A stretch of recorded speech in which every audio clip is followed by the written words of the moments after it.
brakes too. Yeah. God. So it's cool. Like this, you still have M Sport button with the steering. Oh yeah, I've seen that before.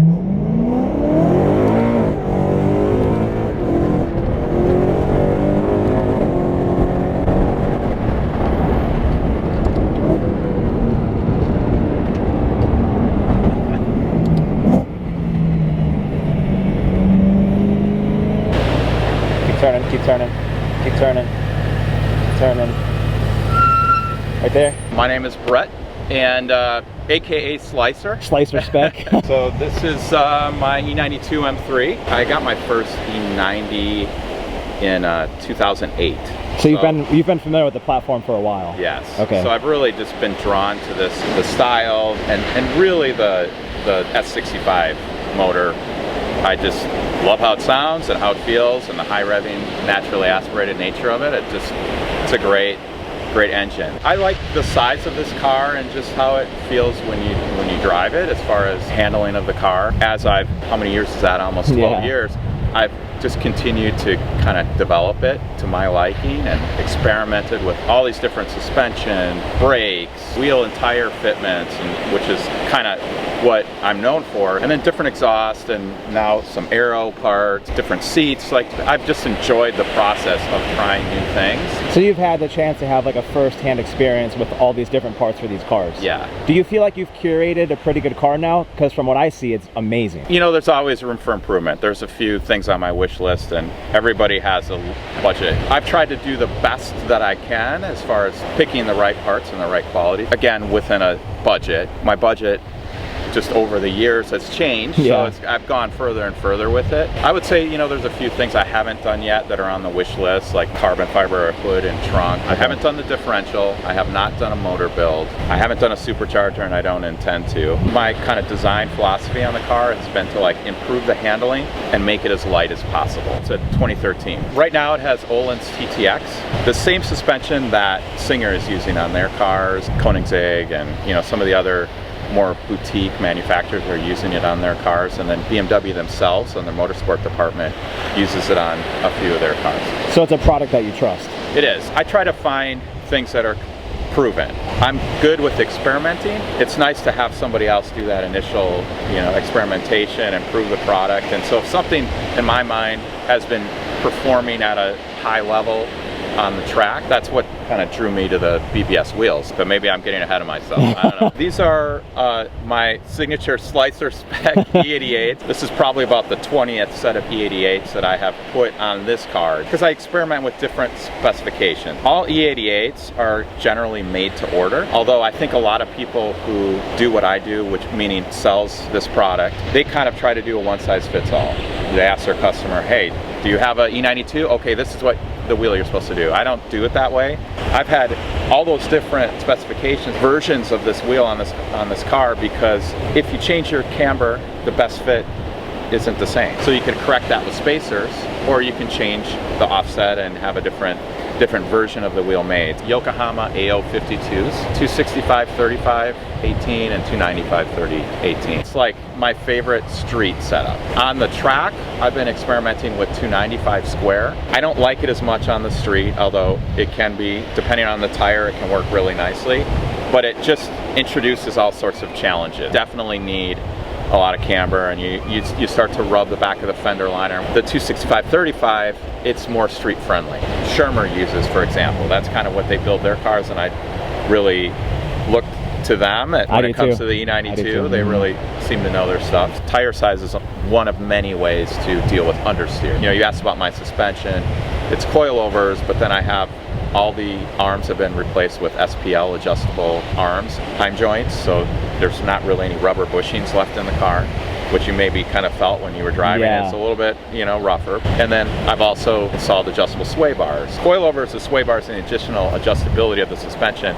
Understeer's not a problem with a narrower. Everything is just incremental, you know, like, it's hard to say. When I did sway bars, it transformed it. No, I just couldn't honestly say that.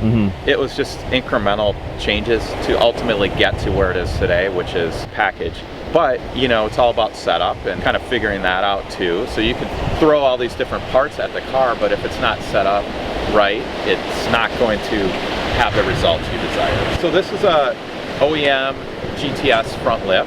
On its face, it's kind of crazy because it's so expensive and it's such a part that could easily get broken. And we were talking before, I haven't broken this part because it's chassis mounted on the lower lip part and it just is more durable. So I had a lot of fear when I bought this, like, oh crap, I'm gonna break a $4,500 lip, but it's survived for the 3+ years that I've had it. I don't know, I love it. It's adjustable. You said you've had GT4 before, yeah, but you've broken multiple of those lips. Yes. So this is a little bit easier to deal with on a daily basis. It is. But the GT4 looks really cool, and I like the GT4 too, but this has really worked well. So this is a M235IR wing from BMW. So that kind of ties to the theme of the OEM GTS front lip, and then when we talk about the interior, you see some other OEM GTS parts. When I can, I try to get what BMW makes for these cars. And so this is technically not for an E92.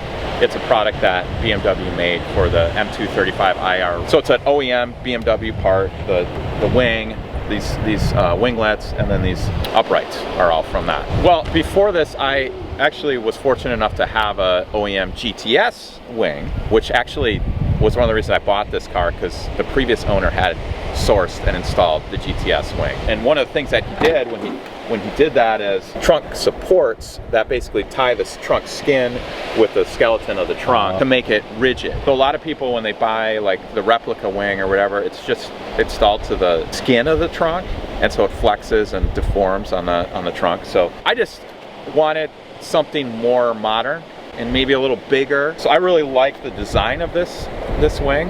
And again, you know, you might ask, okay, did it make a big difference?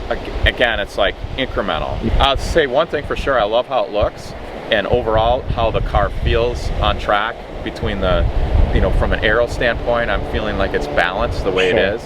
The GTS front lip isn't super extreme. It's not a huge splitter. That, and this is obviously not as big as the wings that a lot of people would put on. And then I have a lower diffuser by Varas, but I've been kind of happy with the overall package. You'll see what the theme of the car is, not only to kind of pick quality parts, but I'm still trying to be able to enjoy it on the street. So I've really kind of like been tiptoeing on the line of going over the top and making it not that fun on the street anymore. Someday this car might go to that, and a lot of my buddies say, when are you gonna just gut this thing? And I would love to just keep this car as is and get another one. I've removed every sound deadening and everything I could to lighten the car. I'm running the Acura GT4, so titanium. Is this a competition too, originally? It is not, okay. And I never want that, because if you have the competition, then you have electronic damper control, which I always knew I was gonna put coilovers on the car, so never really wanted a competition car. This car has one single option, which is DCT. And then it's a single hump, right, without navigation? It is, yes. So on the inside, first thing that you might see is the KMP steering wheel. That's a product made by a company out of the Netherlands. And it's just, again, kind of I'm trying to find the best stuff that I can for every piece of the car. And so that steering wheel is true plug and play. It has, the paddle shifters are like a magnetic switch. If you click them, they're just super direct and feel very high quality. It sounds very satisfying when you click it. It's like makes it even more enjoyable. But, and then also I think, I'm not 100% sure, but it's the same kind of, either the same exact switch mechanism or the same type of switch mechanism Porsche's using on their Cup cars. You can pick the buttons and what you want the functionality to be. These door panels are made by a company called Motorsport 24. And they're in Germany. They make a lot of different racing parts for BMW. I was lucky enough to source these actually from somebody else. I didn't directly import these, but I will be importing some in the future for other people. I have like a list of probably 5 people who are like, can you get some of those? Saved about 20 pounds between the two. I'm just crazy. Like, for example, this right here, I found the part number for a base level, like it's probably like from a 325 or something without tweeters. So I deleted the tweeters, which, I don't know, saved me a pack of gums worth of weight, but I don't know. I'm just like that. Yeah. Like, I kind of want everything. And so once I did these, I deleted the radio. I made a carbon panel for the radio delete and then our console. And that whole, between the amps and the speakers and everything, that was about another 30 pounds there. So between the door card and that, that's 50 pounds. So you took all the sound deadening? I have a spreadsheet. I'm sure it's very detailed. It is, yeah, but I think, if I remember right, that's probably like another 20, 30. When I opened the trunk, you probably noticed, I deleted the trunk panels. I think 15, 20 pounds in the back, and then plus the tire pump that's in there. And how much does this car weigh? it's like 3250. Then what seats are you running? These are Sparco QRTC. So that's kind of Sparco's new line. That's the QRTR, which is a fiberglass reinforced seat. This is a QRTC, which is a carbon fiber back seat. So these are 12.5 pounds each, which was a pretty huge weight savings. I'm using brake Krause side mounts, which if anybody who will listen, I tell them, get brake Krause. They're awesome because they integrate with the factory sliders and they just work phenomenal. So the gauges are stack gauges, and the center console is an OEM BMW. I think it's from their like performance. I can't remember the model, but there was like a special edition that they did. Once I got this, because this is a satin finish, everything was regularly gloss, so I just converted them to satin finish. So everything would match throughout the car. Yeah. So the theme right now is white and black with matte carbon everywhere. Yeah. You really pay attention to details then. A little bit. I can tell. I can tell just a tad. Yeah. What roll cage do you have in here? Yeah, so that, an OEM BMW part. It's from the M3 GTS, that was a Europe-only car, as I think you know. And then I have the seat delete from that car. With the fire extinguisher too. The fire extinguisher I did, there was a fire extinguisher mount incorporated with what BMW did, so I had the mount kind of welded in place. But I actually made, if you look in there, I made the aluminum mount for that fire extinguisher. That's about it. Okay, can we see the engine? Yeah, of course. So you have hood clamps here. Yeah, so these are made by Aero, and I chose these because I've noticed BMW uses them on their factory-built cars. So that was another, one, I think they look cool, but two, that saves another like 3 pounds. Really hard to find things to remove from the front of this car. There's normally a hood latch mechanism right here, so I went through the trouble of deleting that completely, and that's really how I saved the weight. So I converted to the Aero catch, which attaches here, and then deleted the whole hood latch mechanism and the cable running to the inside of it. So this is a Carboneus. Again, the weight saving theme. My biggest motivation for this was it saves like 8 pounds. It sounds cool, however, I didn't find that it sounded as drastically different as a lot of people did, partly because I've deleted half the sound deadening and I have a relatively loud exhaust. But these do add a little extra induction sound, which and they cool. look beautiful. They look cool. So this is all from Carboneus. The lower air box is still factory. And then you'll see here, I've deleted the covers for the factory cabin filters. The other thing that might not jump out at you is that I've deleted the windshield wipers. I didn't even notice that. I just see that right now. That's kind of questionable wisdom doing that, but that was like 8.5 pounds, and I still have them. I may put them back on the washer reservoir and everything, and so that is another 10 pounds when you have fluid in it. Between the air box, all these other little things, it adds up to a meaningful amount of change. So I have the AP Racing by SX kit all around, so that's a pretty cool thing. I'm sure that was very drastic. Yes, that makes a big difference. Huge. I love the kit. Like it just has been flawless. Whatever I throw at it, it's been flawless. Are you willing to show us like your garage and kind of the wheels and everything you have and what you do? Yeah, absolutely. I would love to. It's not in its full glory because I'm in the process of moving, and actually I would love to have you come and see my new garage and my new place in Wisconsin where I'm moving. But yeah, I would love to show you some of that stuff. Perfect. Okay, well thank you so much for doing this. I appreciate it. My pleasure.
got the Slicer HQ. Yes. Now, like I said in the beginning of the video, I found you through doing all the custom wheels with BBS, and then I started to explore your Instagram, and I saw that you do a lot with, what would you say, 15 companies it seems like? You work with a lot of companies, right? So you do seats and suspension and wheels. Can you elaborate a little bit more on that? Because I'm super intrigued by it. I just kind of got into this because, in some ways, just organically, just have always been into cars and working on experimenting with different parts and so on, as we discussed earlier when we were going through my car. What that evolved into it through my participation on the forums and stuff like that is that people started coming to me asking for advice, especially on wheel fitment. I soon realized after doing that for many years that it just seemed obvious that I should try to make a business out of it, because I do it just because I like doing this. I like helping people and helping them learn from my mistakes and make their cars into their dream cars. So as a result, I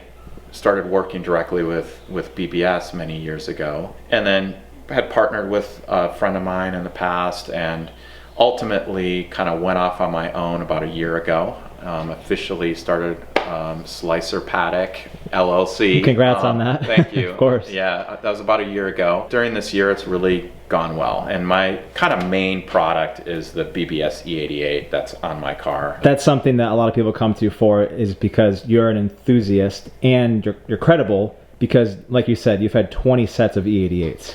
Yeah. So you kind of know what you're doing. I kind of know what I'm doing, especially on BMW platforms. Porsche to some extent, but BMW is really my main platform. And that wheel, I've kind of developed a name around that and built my business based off of the E88, which is pretty incredible. I just think it's such a cool product that's race proven, quality. I've never had an issue with them.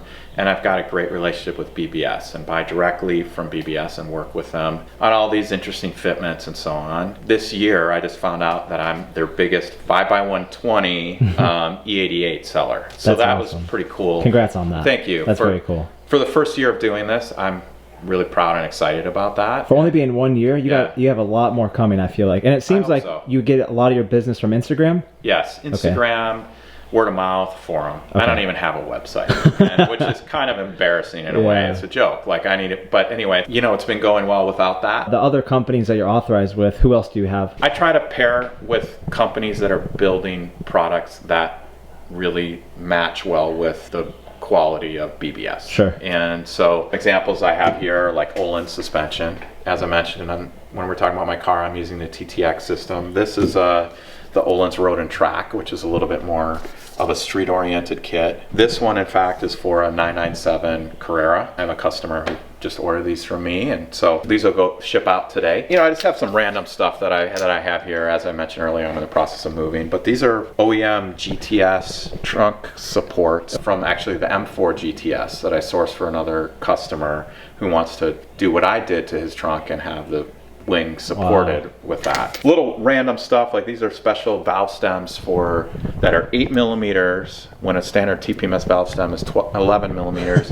I need these for the E88. So I just carry these random things that most people don't even, or some people don't even know about. And then here's another thing, like MSI studs. They're used in NASCAR and IMSA pro quality race product. One of the strongest studs available. I don't sell titanium studs because they're not as strong. I won't sell them. I want it to be quality. I don't want to have any issues with anybody. I don't want my customers to have issues. And I want everything to just work and work right. And so, like, here's another great product. Future Classic makes what I think are the best spacers. They have all this great machining to make them lightweight. If you actually weigh this, it's lighter than pretty much any spacer on the market. And then they have, it's designed to be attached. You take out the hardware for the rotor, reinstall a longer screw here to have it attached to the actual rotor face. So it seems like you work with companies that are just as detailed as you. That's the idea. Yeah, because then when you go to sell it, you have the confidence knowing it's going to work. Yes. That makes sense. Like, everything that I sell are things that I would either have or would put on my car. Sure. I'm not really interested in just selling for volume. Yeah. I want to just sell stuff that I would want. What else do you sell? So KMP steering wheels, like the one that that's in my car. We talked about seats, so Sparco is kind of my main brand. I do a little bit of Recaro. Suspension, so the Öhlins, KW, Bilstein, Eibach, Hotchkiss, and then I sell wheel studs by MSI, spacers. I also carry other JDM wheels, so like Advan, Enki, Volk. Again, quality products that are going to last and are strong and they'll perform. I'm adding brands every day as I find more interesting products. So I also pointed out the example in my car of the Motorsport 24 door panels. I'll be importing those. So that's something you'll see me do next year, or this coming year I should say, would be maybe importing some more stuff that's harder to get from Germany or whatever country's making something really cool. As I mentioned previously, I'm going to be moving and I'm going to have more space, hold a little bit more inventory, and maybe larger things like hoods or trunks or whatever I don't have the space for now. So everything that's on your car right now, at some point people can most likely purchase it from you. Yes. I like seeing this whole setup because you have your own photo studio here and everything is very clean. For social media, I'm very involved in social media. That's what my business is, and that's how I built my career. How important is Instagram to you and social media in general? Instagram is my best tool for selling. That's what's allowed me to actually make this business happen, is Instagram. And so didn't go crazy with my photo stuff, but I have some things just to get the lighting right, and a place where there's a clean white wall, and set it up so I could take pictures. That's kind of what I've been doing, is getting stuff that's cool and interesting and high quality, take some photos of it, put it on my car, take pictures of it, and to some extent getting pictures from customers most customers will send me photos of the product on their car. They've installed it. Sometimes their pics aren't very good, so I don't, It's better if you have control of the photos. Yeah, but my photos aren't like pro quality, they're real. I think that kind of works too. I don't have the equipment to go full pro level, and I haven't hired people to go pro level photos. Sometimes to me that can look too clinical, like it's not natural or real. I'm actually okay with the way I do it, and that's kind of intentional. I don't want it to look like it was done in a studio, whereas I want it to look like organic, real, and so people can imagine the part in their garage. Personal connection. Yeah. Compared to being like, oh, it's a studio photo. Right. That makes sense. Now, what's all this over here? What do you have here? So yeah, this is just some more stuff that I've accumulated that I have available for sale. So there's some additional BBS RIA. So this set is an interesting thing that I kind of pulled together from BMW Motorsports. This actually came from their Camaro race program. So the Motorsport division will do is build special wheels for race programs. And so this was a flow-formed cast wheel made for the Camaro GT4 race program. It happens to use the same bolt pattern as BMW. Oh, really? So I was able to get 2 sets of the last existing sets of stock. I'm always in contact with BBS and trying to get interesting things from them, and what kind of makes it slightly unique. Usually, there's a company that makes a replica of this wheel, but they use a center cap, whereas this is an open lug pocket, no center cap wheel, which I think is really cool. Do you feel like with your business, you do a lot of educating first and then people buy it for the first time? Because you seem like you give, like, I didn't know much about E88s. I didn't know much about the products you had. Once I started learning about them, I wanted all of them. Yeah. Do you feel like a lot of your customers are like that? Yes. I think I spend probably way too much time trying to educate people when they're wanting to work with me. But that's just a point of pride for me. Like, I ask them about their car and what they're trying to do with it. And so with like the E88 in particular, I can pick offsets within about 3mm increments. The person who has coilovers with camber plates, I would not give them the same spec wheel that I would give somebody who has stock suspension or lowering springs without camber plates, because each of those people would be dissatisfied with the product I give to the other one. I custom tailor it, and that requires us a lot of time, understanding what they have and what they're trying to do, and maybe planning for the future, making sure I have brake clearance for the brakes they might get, and educating them, like you said, on the product, because it's expensive. If you're going to spend that money, I understand why you would want to know what you're getting. Every detail. Because that's how I always was as a consumer. And so I treat people, again, like how I would want to be treated, and give them the products that I would want to put on my car. I spend a ton of time with people, so that's probably going to be limiting as far as me growing the company, because giving that level of detail and service is just, there's only so many hours in the day. But I think you take a lot of pride, so it's like... I do. So if anyone wants to reach out to you, how can they contact you for wheels or suspension? The easiest way is to go to @slicer_m on Instagram, and then my email address is info@slicerpaddock.com. Cool. So what I'll do is I'll put all your information below in the description box, and if anyone wants to reach out to you, you have any hookup for anyone that reaches out to you? You have any kind of specials going on soon? Oh, now you're putting me on the spot. Actually, one of the things I do is most of my products, I do already offer a little bit of a discount. Because I know I'm a small, shop. I'm building my brand. I've kind of taken the approach when I can to offer some sort of discount so people feel like they're not only getting great service, but they are getting a great price. Certain brands can't be discounted, it's just against the rules. But at any rate, yeah, I'm happy to, and if they mention you, I'll give them a little extra something. A little deal. All right, well, thank you so much for doing this. I appreciate it. My pleasure, thank you.